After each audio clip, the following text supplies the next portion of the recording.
Hey guys, I am Jessica from Wandering Tent, and today I am spending some time at home. We went grocery shopping this morning. It's Saturday, and we're just planning on hanging around the house. My husband and I were talking about essential oils and hair care and that kind of thing earlier today, just because he was talking about times where he's had dry scalp and that kind of thing. Because I was telling him about some of the recipes and things I've been reading about in this book called Forgotten Ways for Modern Days. It just has all kinds of neat house and home and personal care tips, things using plants and oils, cleaning, laundry, all kinds of things like that. So my hair's been, I don't know, I've had an issue with it breaking off and having lots and lots of split ends, and I've cut it and I've cut it, and even right after cutting I have a lot of split ends. So I'd really rather not cut all of my hair off, and I've kind of switched up shampoos, used what my stylist suggested, but today what I wanted to do was just kind of oil my hair. I've got some coconut oil, and then I'm going to add some essential oils into it. I've got lavender and I've got peppermint, just pretty much for smell. Lavender is supposed to be really good for the skin. And then mountain savory, I've read, is good for the scalp. Now I will say, I tried this. I put this mountain savory in my bath water, and it burned my skin. So I'm not going to put that much of that in there. And then I have tea tree oil somewhere, but I wasn't able to find it, so I'm just going to stick with these for right now. This should last me a long time. But what I'm going to do is just put it in my hair, and then I'm going to cover it so it doesn't get all over my clothes and everything. And then I'm going to wash my hair tonight like regular. So I don't really know how many drops I should put in here. Usually when I'm doing like bath water, I'll do like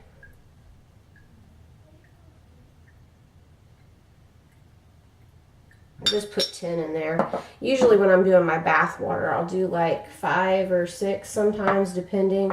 I do not have a strong sense of smell at all. I have bad chronic allergies, and I'm just thankful that I can breathe through my nose, but a lot of times I cannot smell.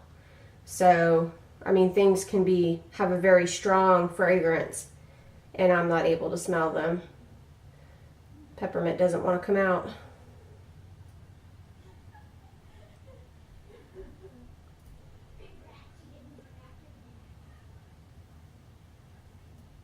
Peppermint's one of my absolutely favorite essential oils because when I can smell, I love the smell of it. They say that you can put it on your head for a headache.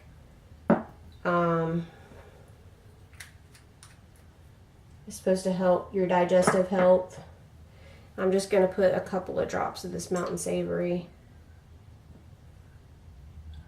And then I'm just going to kind of swirl this around. I guess I should have brought something to stir it with. I'm just going to use my finger. How about that?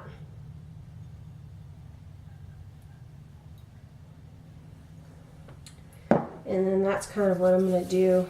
Oop, I'm making a mess. I just got it all over my mirror. I'm just going to put it into my hair and kind of drip it onto my scalp and load my hair down with it, starting at the top, kind of working my way down. This is the first time I've done this. As a teenager, especially with processing my hair and putting sun in and crazy stuff like that in it, I remember putting mayonnaise in my hair, which I guess really you can do. I've seen lots of recipes in some of the books that I've been reading for like hair masks and things. But I haven't tried any of them yet.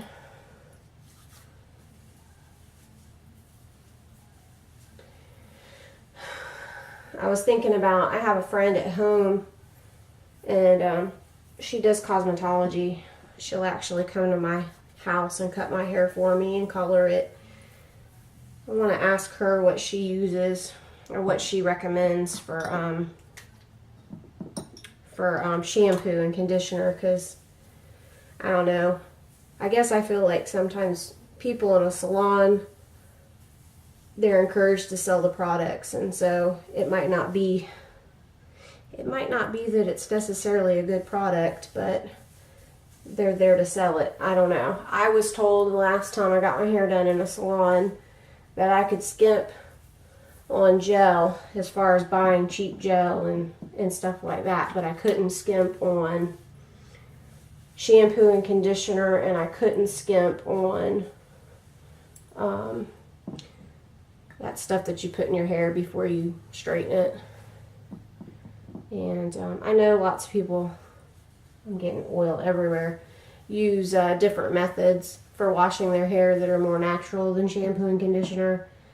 And I've even tried, it seems like not washing your hair these days is all the rage, and I can get to the 3-day mark, and that's it. And honestly, I don't think I'm really interested in going past the 3-day mark. I like the way my scalp feels after I wash my hair, and it just feels itchy, and I don't like it when it's not washed. So, but I know like some of the girls I work with, they'll wash their hair like once a week, and they'll use dry shampoo and the sea salt spray in between. I don't know if that's better for your hair or not, because I'm trying not to get my hair on my shirt so it doesn't get oil marks on it. The sea salt spray and all that, I don't know, is adding that product, the dry shampoo and the sea salt spray, is it actually any better for your hair? I don't know the answer to that.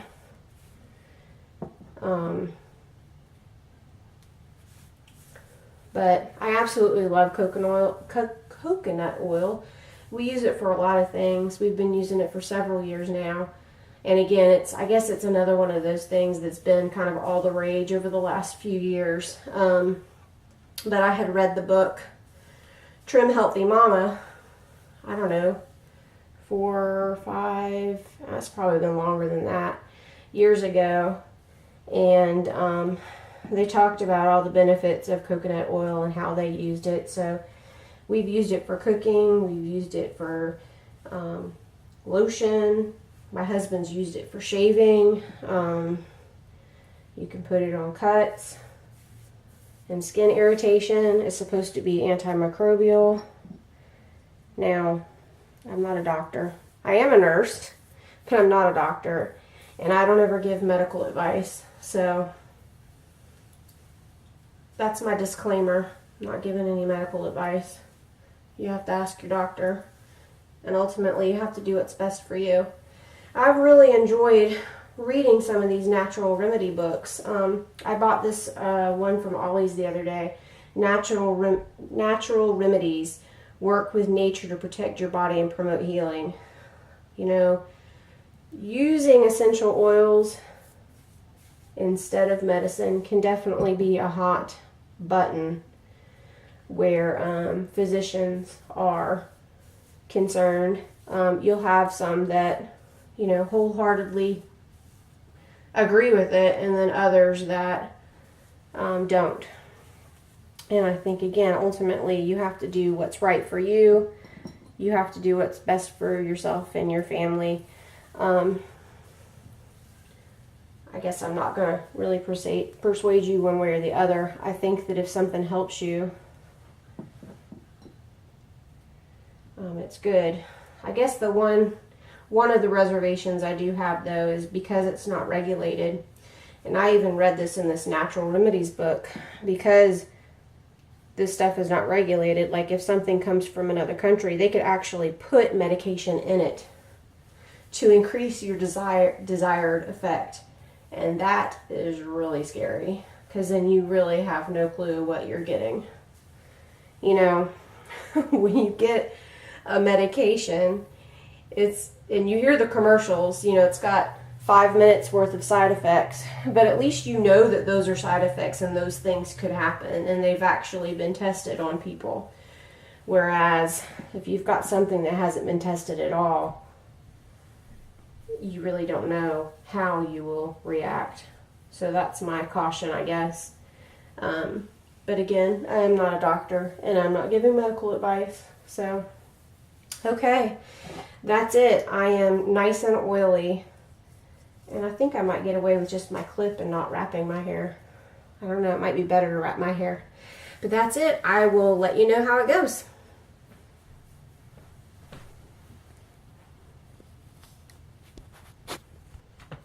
I realized earlier that you could not see the book that I was talking about, Forgotten Ways for Modern Days. And then this is the other book that I was talking about, Natural Remedies, that I bought. I haven't gotten very far with this one though.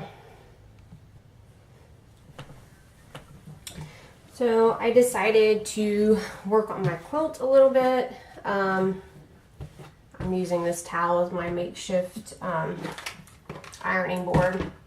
I probably should buy one of those little ironing boards, but I usually will just set a towel down, make sure it's thick enough, make sure I'm not going to melt something, and use it like this. What I've been doing is I've just been buying fat quarters. I bought these 2 today from Walmart. Most of them are right at $1. And I can show you some of the progress that I've made with my pieces. Messing up my measuring has kind of messed me up a little bit. I've had to go back and cut. And here's some of the squares that I've made that are rectangles. And believe me, nothing is perfect. And then I've got kind of a hodgepodge of things in my sewing basket over here. Here's just rectangles. Here's just squares. Oh, here's the 4 squares that are together. And then I've got some parts that I've pieced together,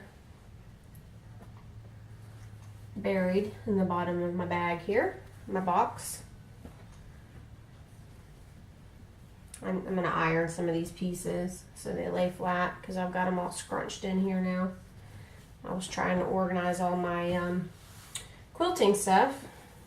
So here's a little strip that I've got going. And then I've got another 2 strips here that I am sewing together. I'm doing it by hand. I finally gave up on my sewing machine. I was having nothing but problems with it. My bobbin just kept messing up, and I tried to fix it, tried to fix the tension. I've been having problems with it for years, and I kind of just pushed through. But I'm just going to buy a sewing machine at some point that's that works better. But this is how far I've gotten so far. I'm going to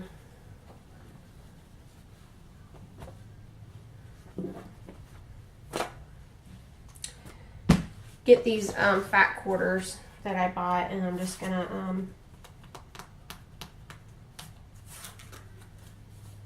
I'm going to iron them. That will probably be boring to watch though. I will show you one other thing that I've been working on. I bought this, I can't remember what it's called, the like pattern you buy for embroidery and then you iron it on. So this one's going to say let's go camping. And then one that I haven't actually started yet says the great outdoors, if you can see it. I haven't quite decided what I'm going to do with these yet. We'll see. I don't know yet. That's something that I've been working on. I'll usually do this like when we watch TV together at night. I'll work on this. It's kind of therapeutic, fun.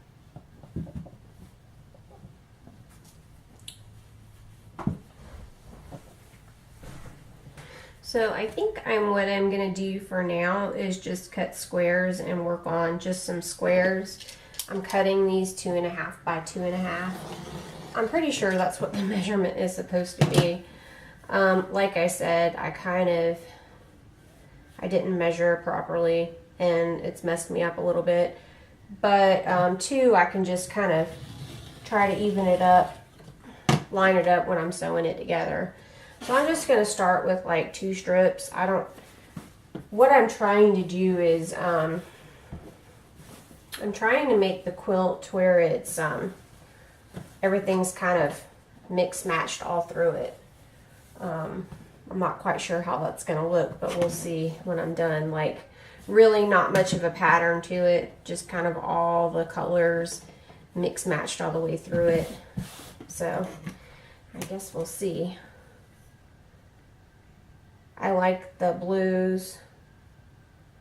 Just trying to get some more grays in there. I think I have some more teal, so I probably have enough fabric, but it's easy for me just to pick up a little bit of fabric at a time.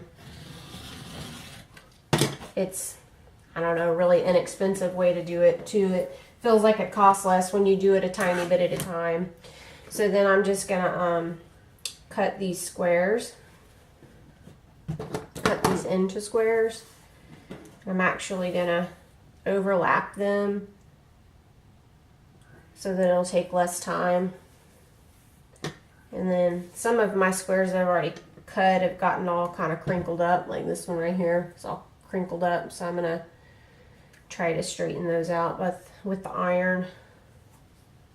You know, I was always very lazy. Well, I still am kind of a lazy sewer, but I was always kind of lazy and didn't want to iron. But now that I actually do use the iron, it really makes it a lot easier than trying to sew wrinkled fabric or, you know, fabric that has lines in it from being folded. I probably could use a new blade on my rotary cutter. I've had it a long time. Same blade, long time.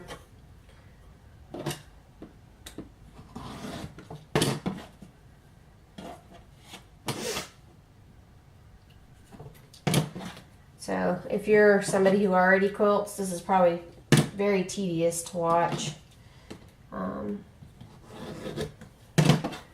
But if you're not somebody who quilts regularly, you can see if I can do it, anybody can do it. It's not that difficult. And really, even if you didn't have a rotary cutter, you could just cut your squares with scissors. You know, I definitely, a lot of times, just make do with what I have. We've really tried to stick to our budget. I'm just going to cut this little bit off right here. And there we go. I've got a little stack of squares. And I'm just going to work on mixing them with the fabric that I already have cut.